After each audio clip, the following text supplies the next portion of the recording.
পয়গাম্বরকে করেই ফেললেন।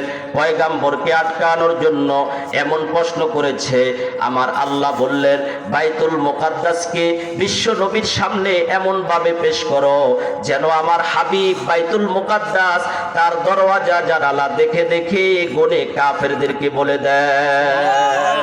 আল্লাহ সাহায্য করেছেন পয়গাম্বরকে।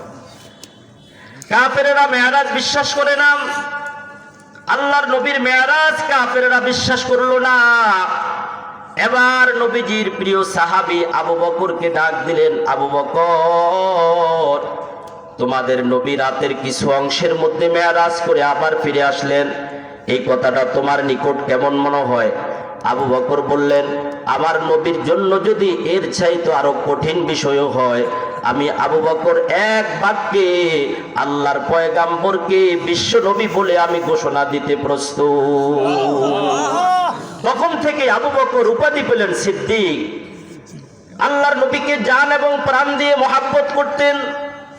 বিশ্ব নবী মুহাম্মদ মুস্তাফা সাল্লাল্লাহু আলাইহি ওয়াসাল্লামকে আবু বকর বললেন, ইয়া রাসূলুল্লাহ ওয়া ইয়া হাবিবাল্লাহ, জান্নাতের স্তর হবে 8টা। এমন কোন দুনিয়ার মানুষ নাই যে জান্নাতের 8টা স্তর, 8টা দরওয়াজা, যে কোনো দরওয়াজা চাইবে ওই লোকটাকে ডাকবে, দুনিয়াতে কি এমন মানুষ নাই? আল্লাহর পয়গাম্বর বললেন, আছে, এমন মানুষ দুনিয়াতে আছে যেই লোকটাকে জান্নাতের 8টা দরওয়াজা, সকল দরজা দিয়ে ডাকা হবে। আবু বকর জিজ্ঞাসা করলেন, ও পয়গাম্বর, ওই লোকটার নাম যদি একটু জানতে পারতাম মনটা ভালো লাগতো। আল্লাহর পয়গাম্বর বললেন, আবু বকর, জান্নাতের 8টা দরওয়াজা যাকে ডাকবে ওই লোকটা আমার সামনে দাঁড়িয়ে আছে, তার নাম হলো আবু বকর। তুমি আবু বকর ওই জান্নাতের 8টা দরওয়াজা দিয়ে প্রবেশ করো।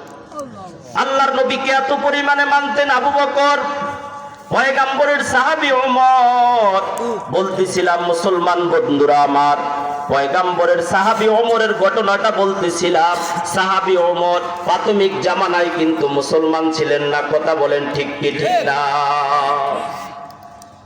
মক্কার লোকেরা যখন মিটিং করলো কেমন করে আব্দুল্লাহর বেটা মুহাম্মদকে কতল করে দেওয়া যায়, কারণ কাফেররা তো সব সময় আল্লাহর নবীর দুশমনি করত, আল্লাহর নবীর পিছেই লেগে থাকতো।